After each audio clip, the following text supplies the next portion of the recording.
자, 알겠습니다. 이제 가운데 부분이죠. 사업시행 계획서 인가와 분양통지, 분양신청 이런 부분을 중심으로 할 것인데 앞서 가지고 이제 왼편에 보시면 큰 거 나오죠. 재건축 진단이 뜹니다. 이것이 종전에 있던 안전진단, 그 안전진단이 원래 재건축 사업할 때만 하는 것입니다. 그것들도 언제 하냐면 요 정비계획의 수립 전 요 단계에서 실시한다 해서 요 계획을 수립할지 말지 여부 결정할 때 보통 이것이 하는데 요 내용 보시면 조금 바뀌었습니다. 그래서 일단은요.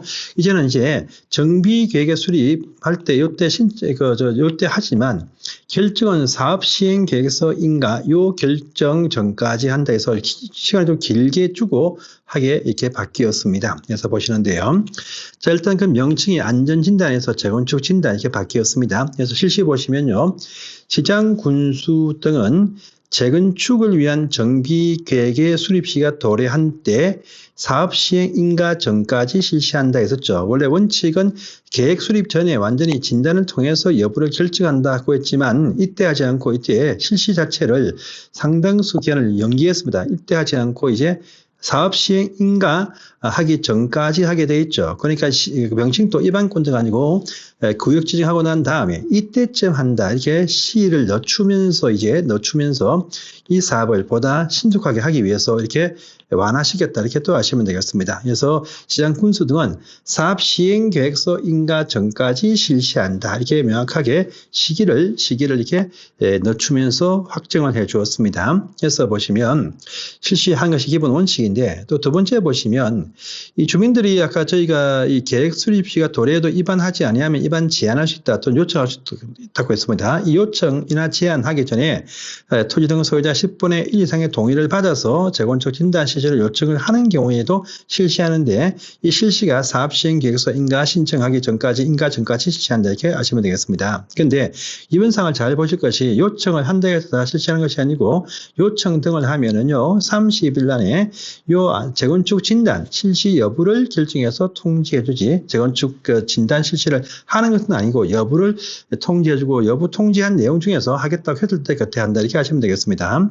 자, 재건축 진단의 범위는요 주택 단지 안에 있는 모든 건축물을 다 실시합니다. 모든 건축물을. 그래서 주택뿐 아니고 부대시설, 봉시설 다 포함해서 실시합니다. 또 연접된 단지를 포함한다는 말 딱 보이죠. 그래서 이용할 때 옆에 있는 단지가 좀 묶어서 크게 한번 규모를 키워서 해보자라는 의미도 포함이 되었습니다. 그런데 재건축 진단에서 제외하는 것도 있습니다.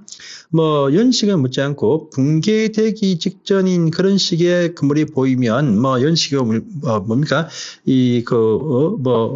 이것은 당연히 철거할 것이니까 제외해버리고 진단에서 뭐 바로 2등급이다 이렇게 나오시는 것이죠. 또 구조 안전상 문제가 좀 있다 싶으면 다 소개시키고 진단을 또 해야 됩니다. 자, 또 진단을 실시해보니까 모든 걸 다 하는 것도 아니고요. 해보니까 3분의 2 이상 정도가 불량치 진단이 났어. 그럼 나머지 잔여 건물들은요 제외할 수 있고 또 기반 시설 설치할 부지, 도로 등 설치할 장소 바로 위에 있다. 그러면요 바로 철거를 세금을 다 할 수 있다 하니까 그런 식의 위치에 있으면 진단 대상에서 제외한다란 말입니다. 자, 또 시설물부상에 사전 안전 등급을 받아보니까 D나 E 등급 받아서 진단에서 제외를 할 수 있다는 부분도 있습니다. 이 진단 비용은요 실시자, 즉 시장 군수 부담이 원칙입니다. 그렇지만요 실제 이렇게 하는 경우는 없습니다. 대부분 다 내비두면 요청을 막 합니다. 하기 때문에 요청을 통해서 실시할 때는요 요청한 자, 즉 단지에 부담을 시킨다 해서 세대별로 한 50만 원씩 요 진단비를 내야만이 진단이 이루어진다 이렇게 하시면 되겠습니다. 효과는요, 시장 군수 등은 이런 진단 결과와 도시계획을 종합적으로 검토를 해가지고 종전까지는 말입니다. 재건축 위반 여부를 결정한다고 했습니다. 지금 명칭이 바뀌었죠. 위치가 바뀌었죠. 사업 시행 계획서 인가 여부를 결정한다. 이렇게 확 넣쳐놨죠. 그래서 이제는 뭐 재건축 정비계획 위반 여부가 아니고 사업 시행 계획서 인가 여부를 결정한다. 이렇게 변경이 되었습니다. 또 결정을 하고 난 다음에 요 사실을 요 진단 결과를 첨부해서 특광도지사 시도한테 보고하거든요. 보고해서 시도해서 재건축 진단에 대한 시정 요구를 한다라면 여기에 응해서 따라야 된다 해서 요 요구에 따라서 뭐 취소 결정 등 하는 것도 다 시장 군수 등이 한다 이렇게 또 아시면 되겠고요. 저 제실시라는 부분은 삭제가 되었으니까 다 지우시면 됩니다. 이것도 삭제했어요. 그래서 요 표를 먼저 보고 나서 사업시행 단계로 이제 넘어가겠습니다. 사업시행 단계, 본래적인 사업시행 단계입니다. 그래서 지금 나와 있는 이 표대로 여기 사업시행 계획서 인가라고 하는 요 파트에 대한 설명을 하겠습니다. 자, 사업시행계획서는 작성합니다. 누가 하느냐? 이 회장 사업시행자가 작성해야 돼. 대개 다 주합이 작성한다. 이렇게 하시면 됩니다. 작성한 것을 인가 또 받습니다. 인가는요, 시장, 군수 등한테 인가 받는데, 요 인가 신청하면 60일 안에 인가 여부를 알려줍니다. 그 뒤에 나오는 관리처분계획은요, 기본 30일인데 이건 60일입니다. 자, 그런데 인가 신청 전에 어떠한 절차를 밟고 동의를 또 밟아야 됩니다. 일단 주합이 할 때는요, 주합총회의 의결이 필요합니다. 기본 의결은 과반수지만 사업비가 10% 증가될 때는 3분의 2이기 때문에 그냥 의결 이렇게 표현했습니다. 자, 또 20명이 안 되는 재개발 사업에서 토지 등은 소유자 시행 사업일 때는요, 토지 등은 소유자 4분의 3과 토지 면적의 2분의 1 동의 필요합니다. 4분의 3, 2분의 1. 그 다음에 지정개발자라 부릅니다. 해당 그 예정구역 안에 또 정비구역 안에서 절반 이상을 소유하고 있는 기업체입니다. 보통 법인들. 이 기업체가 나서서 시행할 때 그 명칭이 지정개발자라 부르는데 마음대로 못하거든요. 토지 등 소유자, 작은 땅 소유자 과반수와 토지 면적의 2분의 1 동의받아야 면적은 자기가 2분의 1 되기 때문에 문제가 이제 나머지 사람 수의 과반수에 동의받아야 이들이 나서서 정비사업의 시행자가 될 수가 있거든요. 이럴 때 이 동의 필요하다는 말입니다. 자, 그 다음에 그 사업시행이 인가가 되어서 바로 철거, 착수 못합니다. 그래서 종전에 최초에 조합 설립할 때는 보니까 부담금이 막 3억이다, 2억이다 이렇게 되었는데 사업시행 계획서를 세워보니까 막 7억, 8억, 9억 나올 수 있습니다. 실제 보시면 서울 시내에서 재건축은요, 분담금이 6억, 7억, 8억은 기본 깔고 갑니다. 저 부산에서도 광안리에서 오늘 아침에 신문 보니까 무슨 광안리 남천비치 재건축의 조합은 분담금이 9억 이렇게 발표가 되어서 난리가 나고 있답니다. 이런 식의 내용이 발생하니까 그 돈을 내고 내가 새 아파트 받겠다라고 분양 안내 통지를 해줍니다. 이것이 바로 분양 신청이고, 이걸 외부 일반 분양이 아니고 조합은 내부적인 분담금을 내고 참석한다 안 한다 결정하라, 이러한 사실 통지라 하시면 돼요. 그래서 그 판단해 가지고 분양 신청을 해야 됩니다. 통지한 내용을 딱 보시면, 자, 현재 분양 대상자별 당신들 지금 철거할 옛날 건물들 가격이 얼마로 딱 되었다 해서 헌 건물 철거 시점에 헌 건물의 이 기준 시점 가격은요, 요 사업시행계획서인가입니다. 사업시행계획서 인가 고시날 평가한 기준 가격으로 이제 인정을 딱 합니다. 그래서 당신 지금 현재 낡은 건물이 6억으로 평가가 딱 되어진다. 그런데 여기 24평짜리 새 아파트는 12억이요.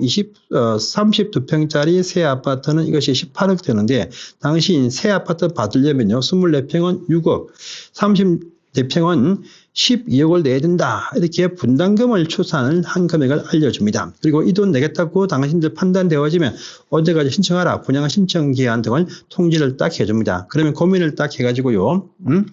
보세요. 이 분양 신청 통지해주는 시점은요, 사업시행 인가 고시 90일 안에 해준다. 이것이 종전에 120일이었거든요. 120일에서 단축되어서 90일로 바뀌었습니다. 바뀌었어요. 그래서 종전에 120일이었던 것이 90일로 바뀌었다. 그래서 사업시행 인가 여부는 이제 60일이고, 인가 받으면 이제 그때부터 90일 안에 분양 대상자한테 통지해 준다랍니다. 통지를 딱 해주면요, 분양 신청 기간은요, 통지한 날부터 30일, 60일이다. 또 추가 20일 한번 연장할 수 있습니다. 요 기간 안에 판단해서 신청해야 됩니다. 또 신청하거나 또 신청을 거부해야 됩니다. 자, 신청은요, 이 분양 신청 기간에 사업 시행자, 즉 조합한테 신청을 해야 된다가 기본 원칙이야. 근데 이번 또 보시면요, 이 직업적으로 이런 것만 딱 노리고 하는 투기꾼이 딱 보이네요.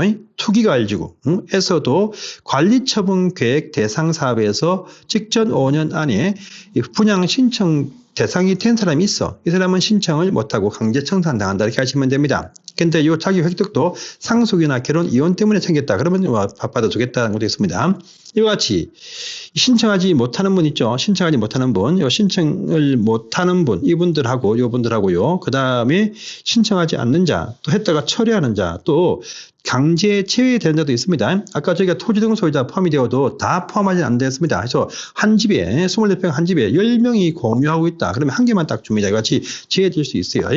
그러면 이렇게 강제 제외되거나 신청하지 않는 자 등은요, 어딥니까, 그 이후에, 관리처분계인가, 한참 뒤에 이루어지는 관리처분계 인가 고시된 다음날부터 90일 단위에 손실보상 협의한다. 이 말은요, 청산 협의한다. 그란 말입니다. 근데 협의가 잘 될 턱이 없습니다. 그러니까 협의가 잘 안 될 것이에요. 그러면 요 90일 만료되고 난 그 다음날부터 60일 안에 수용 제기하거나 매도 청구 소송을 제기한다. 이 말은요, 강제 청산 절차를 밟는다. 라는 의미가 여기에 여기에 포함이 되어져 있습니다. 해서 그것도 아셔야 됩니다. 자, 넘어가시고 그 다음 페이지입니다.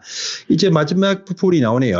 관리처분 계획이 또 중요한 사항이죠. 그래서 분양 신청이 끝나면 이제 관리처분 계획을 세웁니다. 그래서 신청을 하신 분들 또 제외되는 자분들 청산자 다 정리하고 진짜 확정되어진 자들한테 신청 평수에 따라서 분담금이 얼마가 되고 당신 A동 그 101동에 1,400으로다 동호수까지 쫙 나옵니다. 그래서 이러한 관리처분 계획을 세워야 됩니다. 이 관리처분 계획도 수립을 누가 하느냐 보니까 사업시행자가 합니다. 이것도 인가를 받네요. 인가. 시장 군수청한테 인가를 받아야 됩니다. 근데 아까 저희가 사업시행계획서 인가는요 60일 안에 인가 여부를 알려준다. 근데 관리처분 계획서는요 30일 안에 인가 여부를 알려주네요. 근데 좀 신중하게 좀 깊이 있게 봐야 되는 타당성 검증 대상이 되어지면 60일까지 좀 길게 심사해서 인가입을 알려줍니다. 타당성 검증 대상이 무엇이냐니까 사업비가 10% 이상 증가되어진다. 조합원의 부담 규모가 20% 이상 증가되어진다. 또 인가 신청 15일 안에 조합원의 5분의 1 이상이 요청을 한다. 할 때 보시면 타당성 검증 좀 길게 해서 60일 안에 인가 여부를 알려줍니다. 이 인가가 떨어져야 사업의 착수 공사에 개시가 되어진다. 철거가 시작됩니다.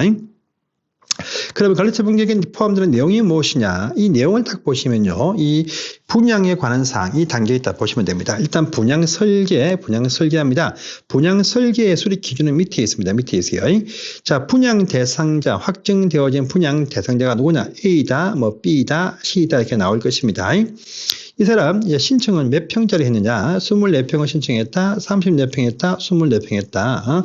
24평짜리가 이제 10억이고 30평 4평짜리가 12억이야. 이게 결정이 딱 되는데 가정 안에서 종전에 이 사람들 옛날 건물 사업시행 인가 고지날 가격이 얼마짜리다. A 보니까 옛날 건물이 보니까 이 사람이 옛날 건물이 이것이 5억이 평가되어지고 B도 5억이고 C는 10억이다랍니다. 그러면요.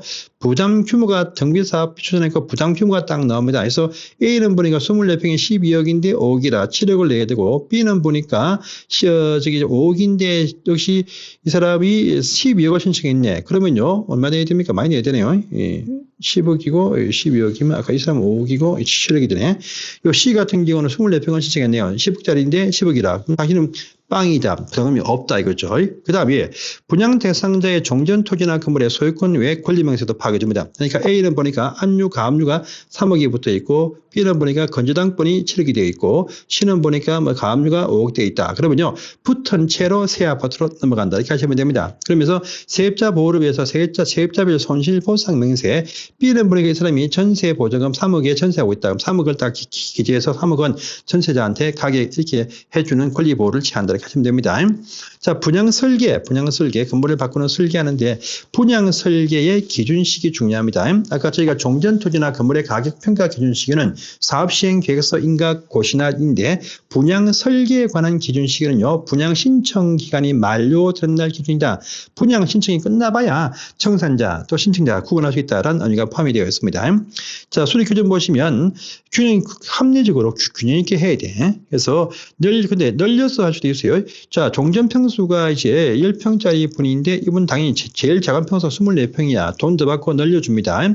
줄인다. 종전 평수가 100평인데 제일 큰 평수가 44평입니다. 그럼 당연히 청산금을 일부 주고 줄일 수 있다란 말이고요. 또 강제 청산. 뭐 한 집에 보니까 30명이 공유했다. 강제 청산. 그다음에 토지만 있는 자한테도 원하고 희망하고 신청하면요. 건물과 지분 줄 수 있다라는 말도 있습니다. 해서 보시기 바랍니다. 그러면서 또 대원칙 있죠.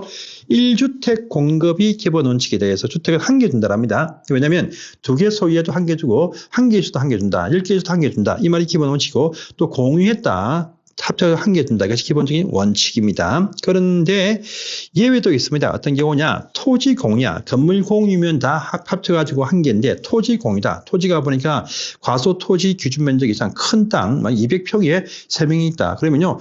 과소 토지가 만약에 30평이야. 그러면 200평이면 7개 나올 수 있죠. 3명밖에 안 된다고 3명 다 줄 수 있다는 말입니다. 시도 조례에서 정하는 바에 따라서 공부할 수 있습니다.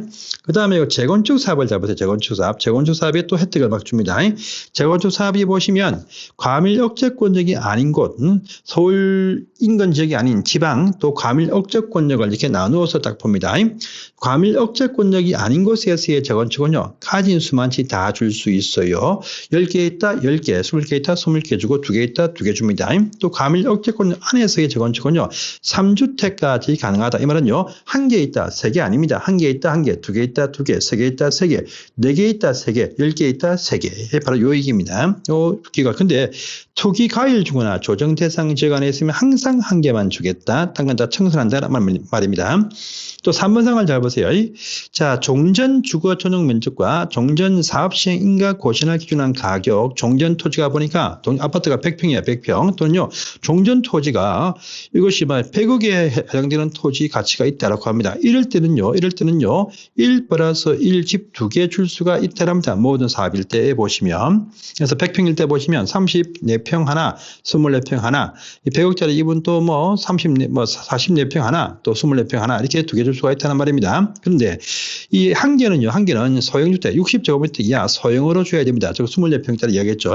그럴 때 보시면 근데 60평짜리 이하, 24평짜리 이하, 60제곱미터 이하 이것은요 소유권 이전 고시 받으면 그 다음 날부터 3년까지 전매하지 못한다까지 체크를 해두시면 되겠습니다. 그래서 보시고 여기까지 보시고요. 효과부터 처분 그 이하 사항들은 또 다음 시간에 보는 것이 좋을 것 같습니다.